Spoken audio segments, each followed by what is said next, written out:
Bayangkan, ada seorang ulama dari Makassar yang jejak hidupnya melintasi begitu banyak tempat. Dari Goa di Sulawesi Selatan, ke Banten, lalu terusir hingga Sri Lanka, dan akhirnya sampai ke Afrika Selatan. Tokoh itu adalah Syekh Yusuf Al-Makassari, seorang ulama sufi, pendidik, sekaligus pejuang yang tidak hanya dikenal karena kedalaman ilmunya, tetapi juga karena keberaniannya berdiri bersama rakyat di tengah tekanan penjajahan. Ia lahir di wilayah Goa sekitar tahun 1626 dan sejak muda sudah menunjukkan kecintaan besar pada ilmu agama. Karena semangat belajarnya sangat tinggi, ia menempuh perjalanan panjang untuk memperdalam pengetahuan keislaman dan memperkuat perjalanan rohaninya. Dari sinilah terbentuk sosok Syekh Yusuf yang dikenal menekankan akhlak, kesalehan, dan kekuatan batin. Perjalanan hidupnya kemudian membawanya ke Kesultanan Banten, tempat ia menjadi guru agama dan tokoh penting yang dekat dengan Sultan Ageng Tirtayasa. Namun pada masa itu,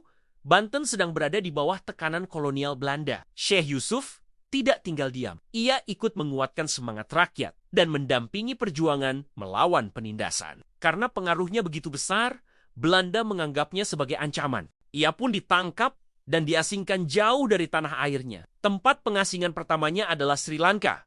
Tetapi pembuangan itu tidak menghentikan langkahnya. Di sana, Syekh Yusuf tetap mengajar, membina murid, dan menyebarkan nilai-nilai keagamaan. Karena pengaruhnya tetap hidup, ia dipindahkan lagi ke Cape of Good Hope di Afrika Selatan. Di tanah pengasingan yang jauh itu, Syekh Yusuf justru membangun komunitas, menguatkan orang-orang tertindas, dan menjadikan tempat tinggalnya sebagai pusat pembinaan rohani dan harapan. Ia wafat di Cape pada tahun 1699.